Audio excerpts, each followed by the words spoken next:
All right, there we are. Got me. Unmuted myself. All right, welcome to this month's episode of the Baldman HQ.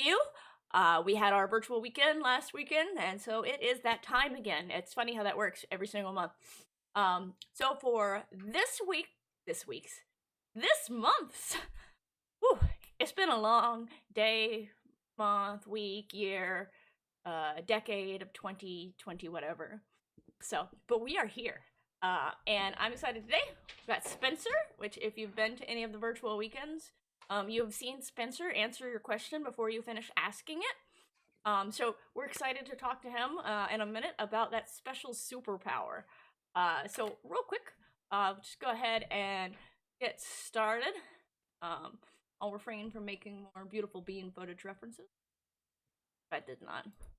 Uh, so, April, real similarly to March, we had a lot of growth once again. We had even more first-time players. People keep showing up, and then they have a lot of fun. So then they come back and they bring their friends. We ran even more of the Candlekeep adventures, and those continue to be a hit. Tables selling out pretty quickly.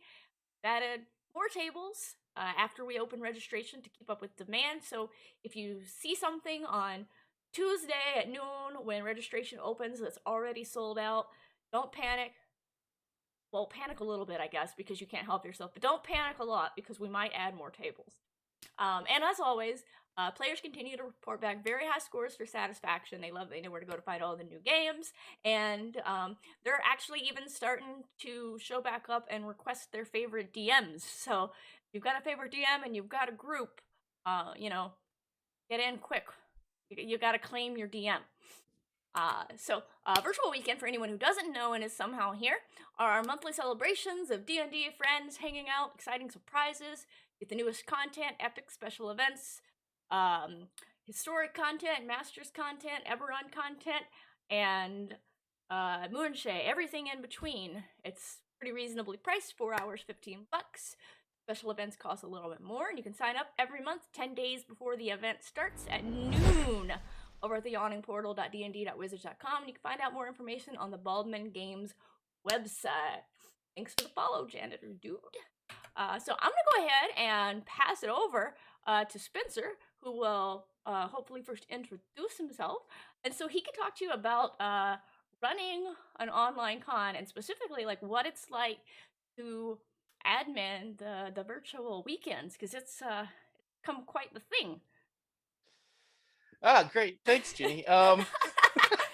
Yeah, so I guess most of you probably haven't seen my face before, unless you're a Baldman DM. My name is Spencer. I've been with Baldman for unbelievably only like 8 or 9 months now. It's been a Forever. right? But it's COVID time, so it's like years. You've been with us like the whole decade of COVID. Exactly. Yeah, no, I was there for all of Julgus Timber, as I like to call it, the insane kickoff of like online D&D. Yeah, I got suckered into adminning. I happened to be at the wrong place at the right time and seemed to know what I was doing, or at least fake it well enough to get noticed by Dave. So here I am. It's been a real ride. We keep growing month after month after month. And that just means more questions for Spencer. Yeah, well, that's basically it. That's like my job is basically split between like 3 things. One is like the planning stage where Ted and Dave and I talk about, and with Krishna sometimes we talk about the things we're running and how to best prepare for them, and what we need to get all set. Content wise, we've got the new Loft preview coming up this month, which is going to be like, that's going to be bonkers. I'm looking forward to that.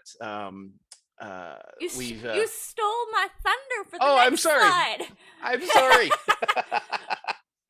Right. I'll let you talk about detail. No, that's fine. Yeah, and then we sort of move into like the actual like logistics phase of like, okay, well now we have, you got whatever, 50, 60 DMs, 70 DMs, 200-300 tables to fill, getting everyone in. Last time the Yawning Portal basically just lit itself on fire during sign up. It just chugged and no one could get in. We're gonna look at staggering the signups a little bit this time. It hurled itself from the window, in my opinion. It was just done. Yeah, no, I'm pretty sure that server was just on fire. It was doing nothing for a while. Yeah, we're gonna try and stagger signups a little bit this time. We think we're still figuring out the details. Though that said, the web team has promised us that it's been reinforced, so yeah. we'll see. But so we get to deal with those sorts of things. So Graham here, Dark Plane DM, joined us and heard we talk about Krishna sometimes. No. So he wants to not talk about. Sometimes Krishna is involved in discussions. When we're running epics, we try and rope Krishna in as early as possible, or he yells at us a lot, and that's not fun. To be fair, he doesn't yell. He gets that like that disappointed tone. Disappointed, it's Dutch far worse. Tone. Yeah, and to be fair, Krishna talks about himself. We don't have to do it for him. Yes. So we try. So whenever there's an epic, we try and make sure that he gets roped in as early as possible, so he can put together some amazing Twitch streams and those documents he puts on, so that all the DMs know what's going on and everything. So that's I help a little bit with that. Oh yeah, of course, Ginny. I just want to be really clear. Yes. Emphasis on the little bit. Like if Krishna wants to do the heavy lifting on the OBS stuff and the documents, like I'm gonna let him. Yeah, I should point out that if you haven't ever seen yet in Epic, I don't do any of the preparation for it. It goes to Krishna and then it goes to Ginny, or whoever else is helping him. I just show up a couple days before, learn the NPC I'm running so that I can smash the players, and that's my job. And then I sometimes help with data input. That's about it. I am there for the smashing. Yeah, and you're there for helping get the server set up, helping make Yep. everything, making sure everything is ship shape, that we have the bots in place that we need. Yes, the emojis. The emojis they're a critical piece of every VDW server. It's the first thing I do whenever we fire a new one up. I make sure I install all the emojis we need for that month. I mean, If I you if, cannot let that slip. if you have emoji requests, put them in the general chat, and we will consider them. If they're funny, we'll probably add them.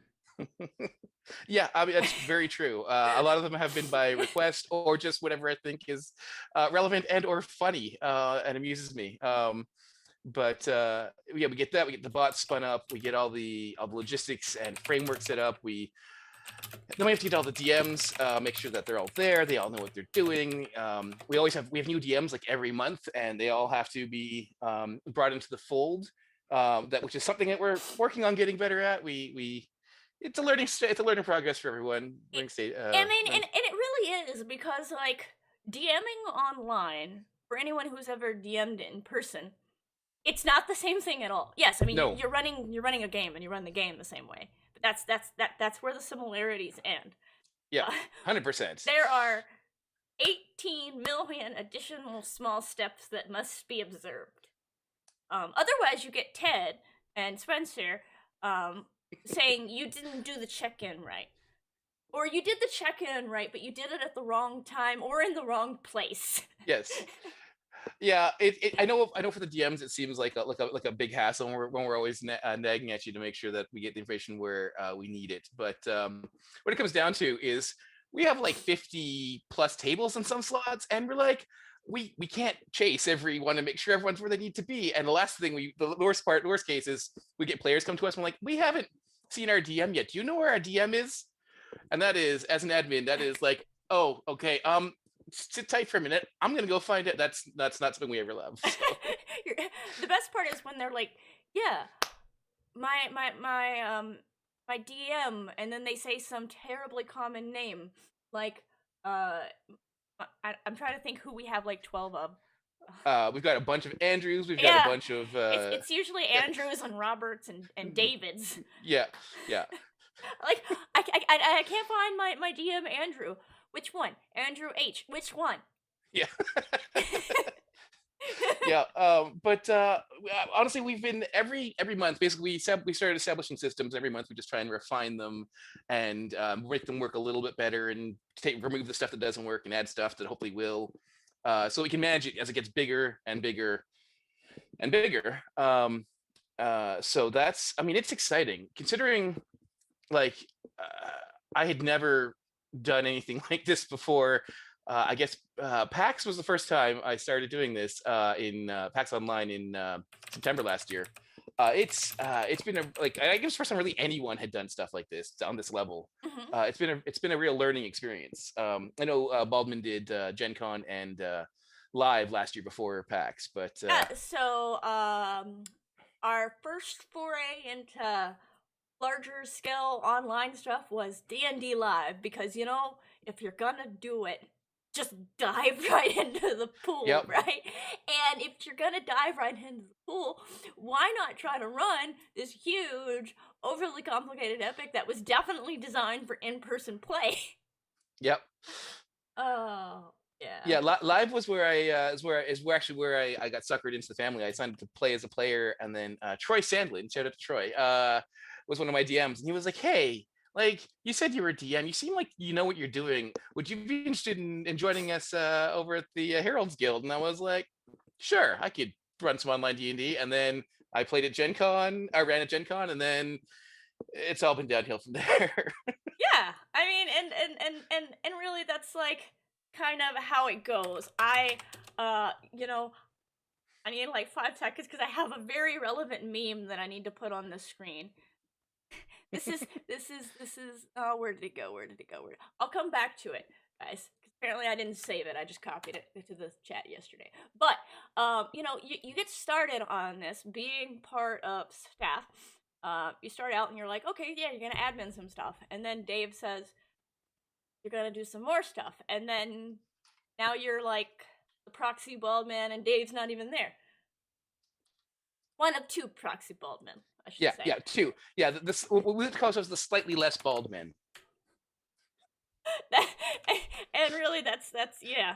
Yeah. I mean, I don't know how Dave does what he does. Like, just the amount of stuff Ted and I do is kind of mind-boggling when it's like, as for something that's not a full-time job. And then, you know, Dave will be on a conference call. Dave, he'll be like, "Yeah, today I did this and this and this and this and this and this. Oh yeah, by the way, I still have my day job." You're like, how? But oh my god, you know. So all right, for everybody, I have it up. This is what happened to Spencer, my favorite Despicable Me meme. It's Gru with the little poster board. You start working cons, you gain the staff's trust. Your staff forever. Look back at it, staff forever. Shit.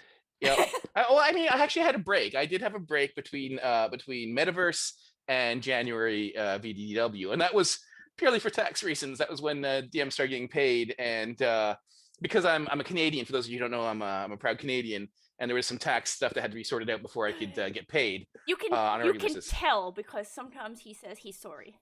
I do. I've actually said sorry while fighting as a big bad monster, which people like to laugh at. In case you haven't joined us for any of our run-throughs of Terror and Ten Towns, if Spencer does Told Meter is Canadian and dreadfully sorry for killing you. I mean, he will pick you up and throw you into your friend, but he'll feel bad about it. Yeah, you're gonna be dead nonetheless. But you know, sorry about that. Look, I've only flat out killed like 3 PCs in that epic. I think do we need to get like a scoreboard? I mean, I've taken a bunch down to 0 hit points, but I think I only flat out killed like 3. We can add Connor to that now. Connor wrecked some people this weekend. That's my co-author on the epic. For those who don't know, he doesn't do the Baldman Games events, but has been delightfully regaled with the tales of Canadian Told Meter. Amazing. And in answer to the query, if you shave your head, then you get a higher position in the Baldman staff. Well, so you know, it's not just the shaved head. You have to get yourself in the wrong place at the wrong time, and somehow you just end up with all this work, and then you're like, well, I guess this is my life now. Yeah, that's exactly what it is. Wrong place, wrong time, be competent. So the key is finding the correct wrong place to be at the correct wrong time. Yep. Yeah, for my personal case, it was I just happened to be there when a bot died and Dave needed help, and I happened to offer to help because I'm Canadian, and that was all it took. In my instance, I was at a show and they in-person show, and they were really overwhelmed at the front desk trying to check people in and trying to get DMs logged in and things handed out and badges and tickets, and I was like, well, they look like they need help. So, like, I literally just started working. Just went behind and just started doing the job. Yep. And then he's like... That was basically it. He's like, are you on shift now? No. But someone needed to do it. You're cutting out a little bit there, Ginny. I was like, no, but somebody needed to do it. And lo and behold, that's also how I'm here. Somebody needed to do this. So running the virtual weekends, you help make it a pretty smooth experience for people, and you're not just present during the events though. Like, your role is kind of, well, like, omnipresent at this point. Yeah, I mean, we basically start work on the VDDWs about 3 weeks before they start. Well, me and Ted, that is. Just like in earnest. There's usually a couple things before that. So in this case, we literally started the day after the last one wrapped up because we only had 3 weeks between them. So the Monday we were already talking about stuff for the next one. So As social media, like while I was sitting there during the last virtual weekend, miserable from my COVID shot, I'm like, I need to get the promo images together. So the timeline for all of this is intense, and not just that. It's like during those 3 weeks too, we're getting our DMs lined up and we're getting our DMs mhm. onto the server. So you're also handling a lot of I don't want to call it server moderation. You're not really moderating, but you're definitely kind of filling an admin role Yeah. there of answering. I don't want to kind of estimate the number of questions you have, but I can tell you what your rank is with D6. Yeah. Me6 says I've replied something like 1.3 thousand times, like 1,300 times or something on this community server. It doesn't count the backend servers or the monthly servers. It's a lot. Yeah, I think Ted has made the joke more than once that I have the ability to be present in all servers at one time answering questions. Um, I guess I keep them visible and then I'm just hopping back and forth as questions come up, trying to answer as best I can. Uh, the thing where it gets comical is I'll have all the documents open because I like to have my sources when I answer questions. So I have like all the players' guides there, and I'll have like all the guidance from the admins handy, and I'll be like, yeah, just like copying, pasting stuff in, sending links to it. I'll have like 25 Chrome windows open. It's great. I imagine your Notepad++ is full of commonly used phrases. It is, yes. Um, I actually switched to a markdown based editor so I could have all the formatting in there as well, so I can copy paste stuff in with the full formatting. I mean, I still put the Discord formatting into my Notepad++. I mean, yeah, you can do it in Notepad++, but in the editor I use because it previews it, so it's what you see is what you get. Markdown editor, so it shows exactly how it's going to look. I'm like, great, I can just I drop that text on Discord. Whereas I just believe that it's gonna look like I want it to. It's just gonna. And when it doesn't, someone says something to me, and I'm just like, oh, oops. My bad. I copied the information from 2 months ago. Let me just yeah. delete that. So we got some good chatter here. Taco Doc, which I'm gonna guess is a Citadel geek person. He is. That's Todd. Wants to know why you can't show up for a production meeting, but yet you can show up on stream. Which I just want to be clear. I've said that I promised I was going to say nice things about you. So, Todd, you gotta publicly say nice things about Spencer. He's a dirty liar. We had our meeting yesterday. He's a dirty liar. To be fair, he was trying to book me for a few weeks before, leading up to he just tried to book me right before April started, and I was like, yeah, I'll get to it. Yeah, you gotta put the VDD schedule into the Citadel Geek calendar. It actually is in the Citadel Geek calendar. Todd, what are you doing? And then Darkplane DMs, Graham. First interaction with Spencer was him asking if anyone had the time to explain particular AL social dynamics to him, and you were very generous with your time, which I 100% believe that.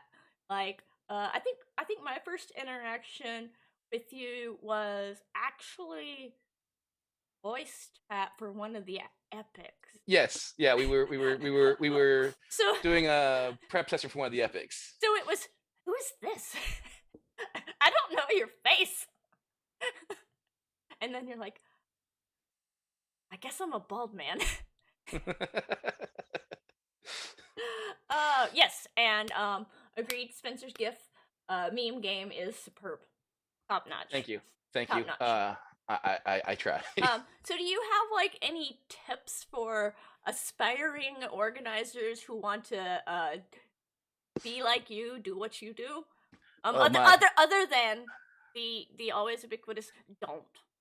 Yeah, I would say I wouldn't wish this on anybody, but I mean, if you want to organize events, I mean, number one thing is making sure you have the right team with you. Like, I mean, at Baldman, I am part of that team with Ted and Dave and you and Krishna.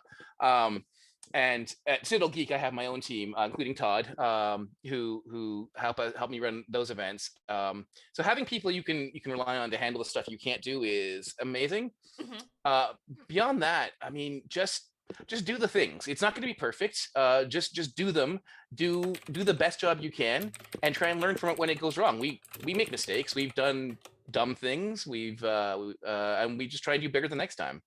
Um, yeah, I mean that's what and listen to the players. The players will tell you what they want and do what give them what they want. My biggest, I guess, server handling mistake was I once accidentally deleted a category that had a bunch of things in it rather than the thing at the channel at the top. Right. Yep. Yep. Move them all back into the new category. Fun times. Yeah, we've had. Luckily, we were able to get most of those oopsies out of the way beforehand. Winter Fantasy was the one that we had the most trouble with trying to get the server set up. We had too many DMs, which is an odd thing to say that that's a problem. Yeah, no. Discord has a hard limit on how many channels you can have, and it counts categories as channels. And so normally we have each DM as their own category, so you can find their channels easily. But Discord was like, nope, that's too many channels. It just crapped out somewhere like the T's or something when it was going down the list. Like, okay, we need to clear up like 20 something channels. Okay, how are we going to reorganize this? And we came with that really messy like DMs A to L here, and like it was bad, but it was like we have 2 days to get this done. Just do it. It was functional. It was functional. Yeah. That I don't envy Ted. He's the one who actually does the construction of the servers, and I do not envy him that part of the job. The construction of the servers and the tinkering of the bots. The bots, yeah, the bots do most of the construction. Ted's the one who builds the bots that build the servers. Yes. So So the real advice here is get yourself a Ted. yeah, it's very true. I have a Ted. My Ted's name is Gemma, and it's invaluable. I thought you were gonna say your Ted's name was Todd, and that was gonna be so cute. No. My Ted's name is Gemma. Well, my Ted's name is Ted, and my other Ted's name is Gemma. So, yeah, no. Before I came on board, I was doing all the tech stuff at Citadel Geek myself, and I was managing, but it took so much brain power to like remember how each bot worked and get it configured. And there was some stuff I just don't know how to do. There was one thing that needed like a bunch of JSON code, and I was like, Spencer doesn't speak JSON. That's just not. It's not happening. I'm the tech for May Days, my convention, my 10-day charity convention that's ongoing right now. We're in day 4. If anybody wants to game for the rest of the week, by the way. But I'm tech, and then we came where we needed a bot, and I was like looking at it, and I'm like, Ted, I need help. Because JSON, JavaScript, not so much. The little bit of Python, it's like you need this Python in order to get this JavaScript to work. I was like, I can read that. I know that part.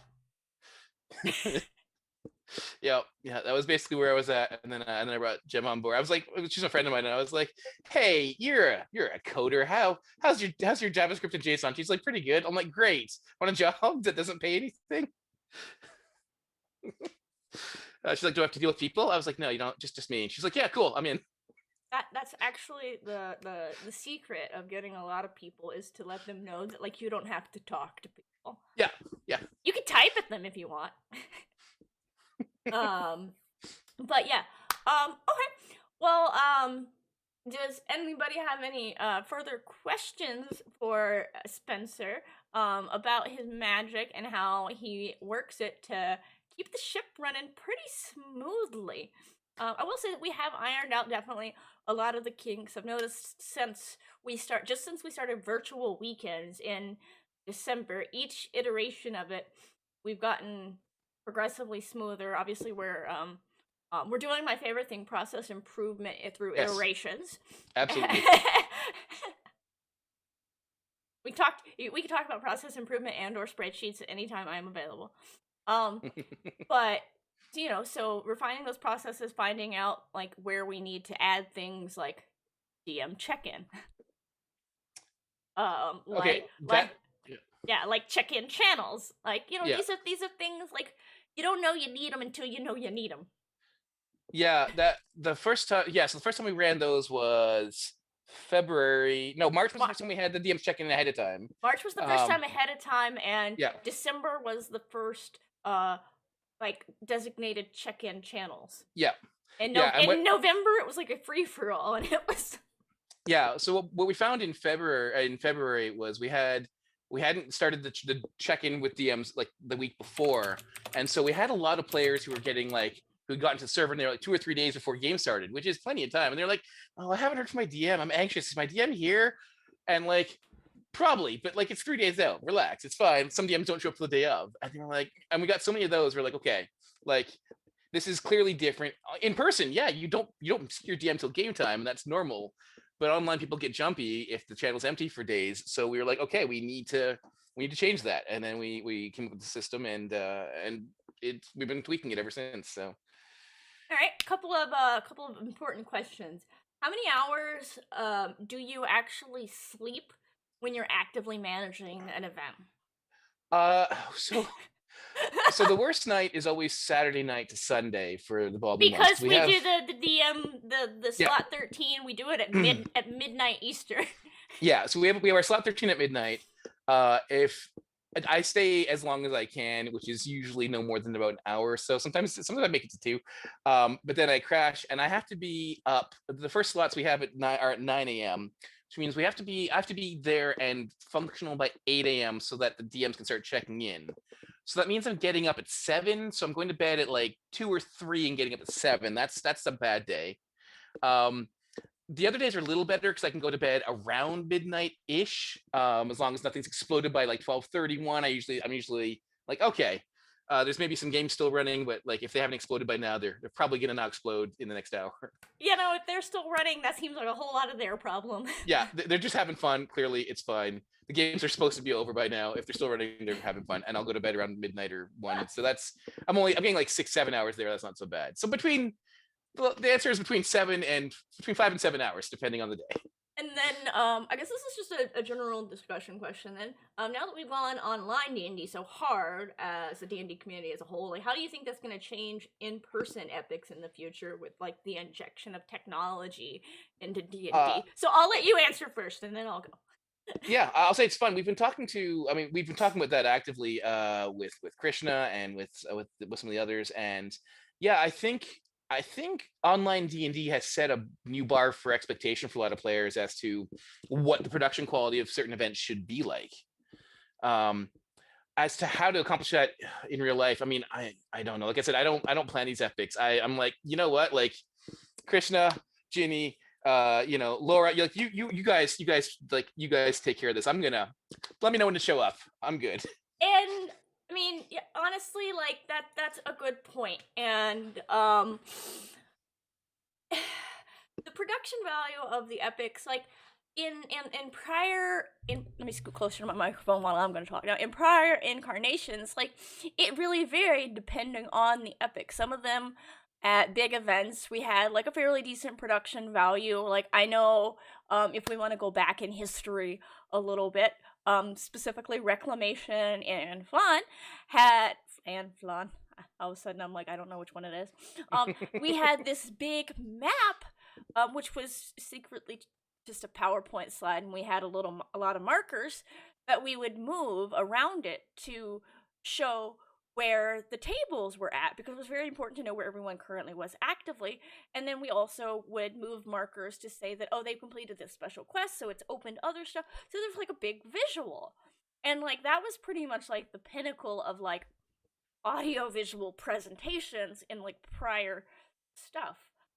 So now we've kind of moved to obviously like a whole different thing. And I kind of want to if I'm a mouse, I kind of want to flip to one of the other presentations that I have, but I literally don't know how to get back to my PowerPoint real quick. Everybody, technology. Yes. But like there. All right. It really just kind of it brings a lot of opportunities and options to do different things. Why is this not going to the right thing? All right, let me turn this off so that I can go to my new presentation. And then it also brings in a lot of technical difficulties that you didn't know you had before. There we are. Oh, nope. Apparently this one. To where, like, we can have cool things like, PowerPoint slideshows where bring in really gonna be like that. It's But I think, yeah, I get what you're saying. but For yeah, those of you who've been to a Baldman or any of the other epics recently with the slideshows, yeah, those should translate pretty well. I think if we get a big screen up on the wall. yeah, we have like a lot of moving parts. We have the Twitch thing. We have it where we've got like the interactive timer. We come on the Twitch channel where we do like the announcements there, so it's not like so you can all tune in on your own devices to have it at your volume you need. So it's not like somebody with a bullhorn like what did they say? And really it kind of solidifies the experience into like one cohesive shared experience to where like you'll all feel like you're doing the same thing, especially because like we're having people report in and what they tell us goes on the Twitch stream. And like it's constantly updating, it's constantly moving, and importantly, it constantly has a timer. I really cannot stress like the importance of the clock and timer and like how much like all of a sudden as like an online thing we need to have those visual cues, and it's made a huge difference because not only does it really stress the importance of like because epics are timed events no matter what, even if it's not like combat, and like a lot of times like players just don't feel the rush. But when you've got a timer on the screen, all of a sudden they realize, oh, I need to take my turn. So it kind of makes it into a different experience, even from the player side. Because all of a sudden, like, you feel this urgency. You feel this sense of urgency. You feel like you're all going together. You feel like, oh, God, we're coming down to the wire and we haven't done the thing. I can see that we haven't done the thing. So I think we'll take a lot of that into future thing. We're also going to have a lot of hybrid events where we're having some people in person running the epic and also people not at that location doing the same epic. Yeah, we're talking about doing those, and I have anxiety. Good news, Spencer. Unless you're talking about Citadel Geek, that's not really your problem. But if it's Citadel Geek, then I'm sorry, it's now your problem. Yeah, no, yeah, it is. I'm here for you.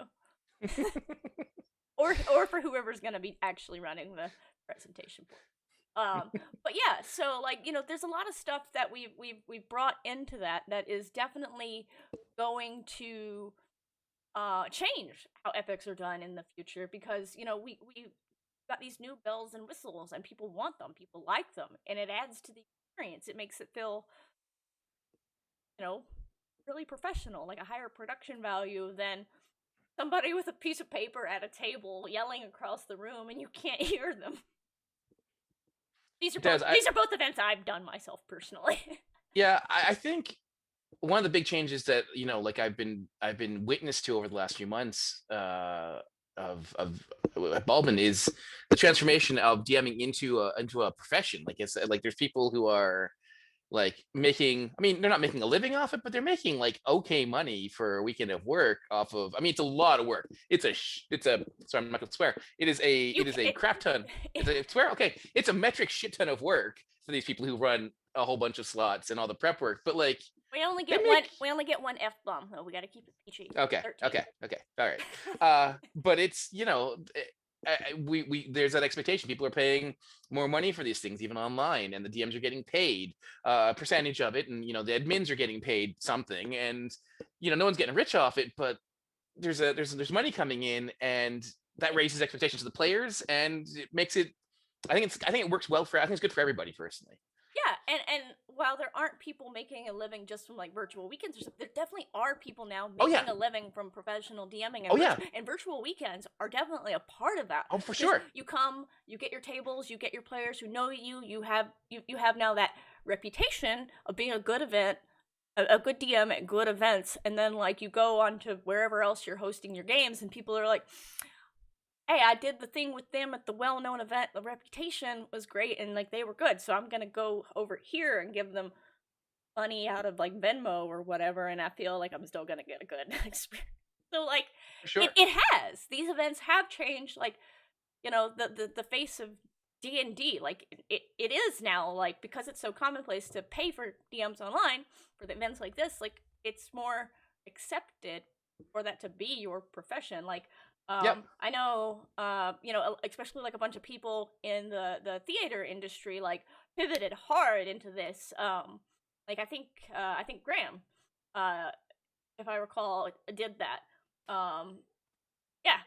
Yep. There you go. You Yeah. know, got you gotta have something to do, and if it's, you know, this is definitely still it's a production, it's a stage show. So yeah, definitely. Um, so general organizer question for either both of you. Running a lot of virtual games for friendly local gaming store, barely fulfilling player demand. What would you suggest for getting more DMs and growing that bunch of groups into a larger community? Great Oh, question. yeah. Hard question. Yes. Difficult question. Um, Whew. do you want to go or should I go You first? go first because you've got a community.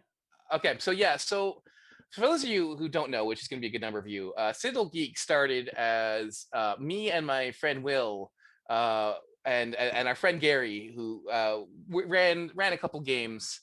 We decided we wanted to run an epic locally here in Toronto, and so we ran a couple of games so that people could level up. Who'd never played D&D could level up to level 2 or 3 before they played the epic, and it went well, and people had a good time. And the question we started getting was, well, when we're playing again? So Will and I were like, so I was like, well, you know what? I'm enjoying this. I mean, I'd already been running D&D for a homebrew campaign at that point. And I was like, yeah, no, I can do this. I can run some more Adventures League. So I started running it. Will opted into joining me, and we started running it. It was just the two of us. And then people just started showing up, and they were like, can we play? Can we play? And we're like, we're gonna need more DMs. And we grew steadily, but slowly, until we went online. So we had a little shy of 200 members. Or actually, a little over 200 members as of March last year when we pivoted to online. And now? We're closing in on 700. So it took us a year and a half to get to 200. In the last 13 months, we've more than tripled our size. So it's a lot. And I will tell you this: the DMs have not kept up. We are shy DMs. We are always looking to recruit more, and it's a challenge. We try and recruit from in the community, we try and recruit from without, but it is hard trying to meet demand. There's always more players than there are DMs. Now, when you're Baldman and you're paying people, it's a completely different thing.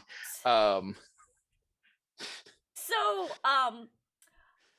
yeah, so a lot of it, like Spencer said, you know, you had the organization already, and the important thing, if anybody's going to join an organization, a group, and contribute their time, is that they have to know that, like, they're getting into something that's good and well managed. You have to have a face of the organization, for better or worse, and that face has to put in the time.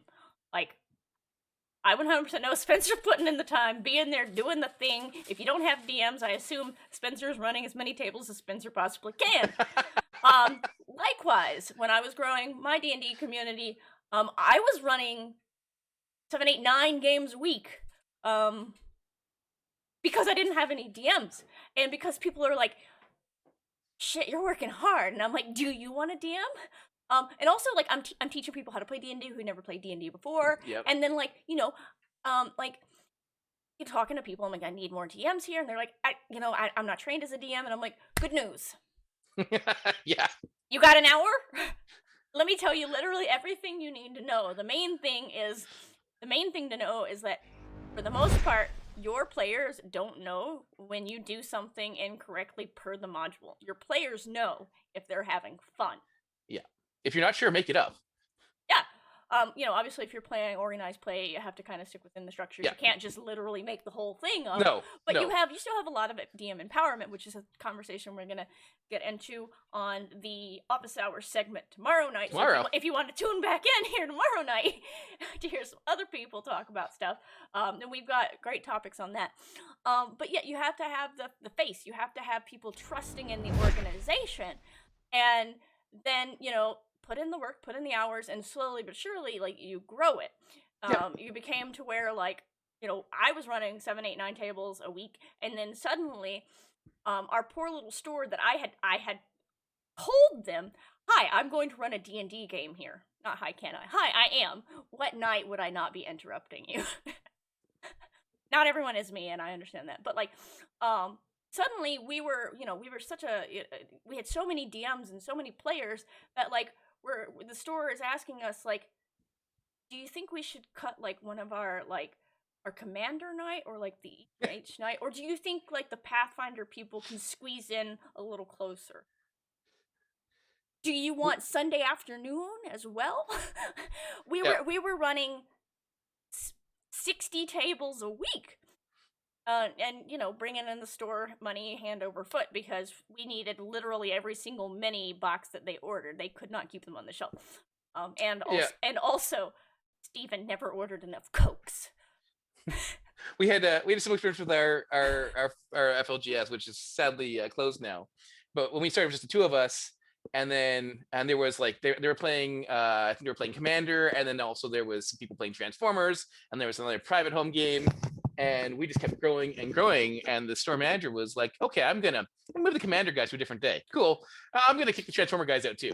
Cool." He's like, well, I'm not kicking out that one home game. So it got to the point where yeah. they were completely surrounded. Like there'd be like 7 tables of us, like this one home game, and they eventually moved of their own accord. My store decided to rent out the storefront next to them also, just for more tables. I kept trying to convince him to do that. Yeah, but then when you transition online, you have a whole new pool of potential DMs out there, which is limitless. And it's just as important there to still have that face, which is very hard online because you become one of the many billions of faces on the internet, and you still need to you're trustworthy. You need to be constantly talking about D&D. You need to be constantly presenting helpful information. You need to be, just like doing it. So people know that like you're a source, you're a place, you're a thing to go. You have to have, if you have a Discord server, it needs to be active. You can't only have people talking when there's an event. They don't trust your server then. Very true. They don't feel like they need to go there. They need to be able to go there at any point in time, any day, any hour, to ask their dumb questions and know that somebody's going to answer it in short order. And then you build that trust. The DM starts to know that you're going to treat them right, and you can actually end up with a problem, which I am currently experiencing at my present event, where I have more DMs than I have players. Oh, I wish that I've been consolidating tables. I don't know. People show up when I ask them to run games. I've been working very hard at this, though. I've been working at this for 6 years. I'm not saying that to like put anyone down or discourage you. Yeah. Because you can, especially now in the time of COVID, you really just need to like put yourself out there. It's like dating. Put yourself out there and don't be afraid of the rejection. Just keep asking, keep doing it, and be nice and gracious. People are like, I wish I could, but like I don't have the time. Be like, all right, thanks. Yep.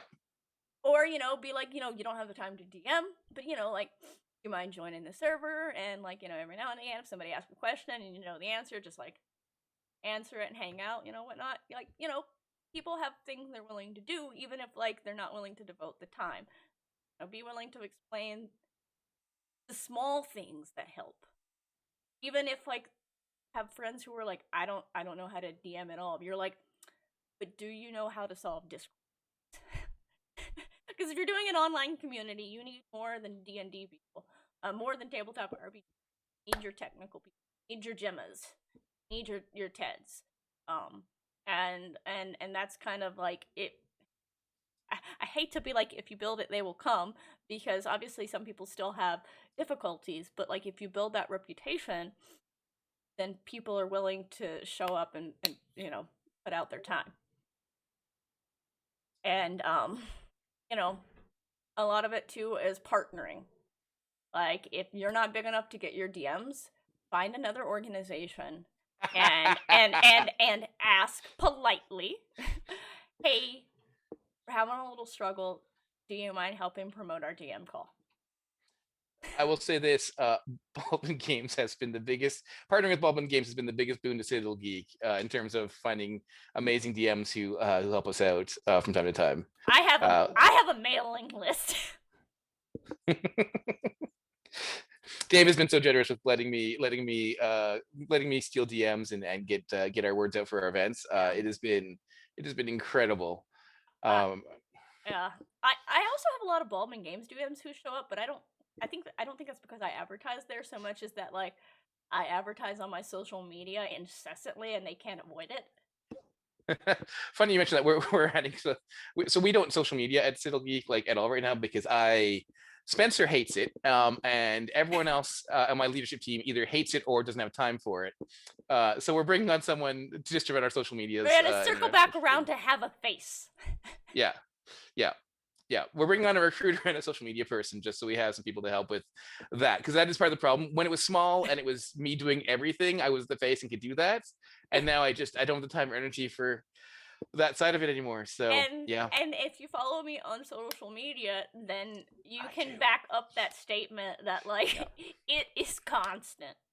Yeah. It is also interspersed with I mean, I have opinions on stuff, so you're gonna get that too. Like if you're currently following me and you have opinions on people posting no one wants to work, my opinions are pay them what they're worth.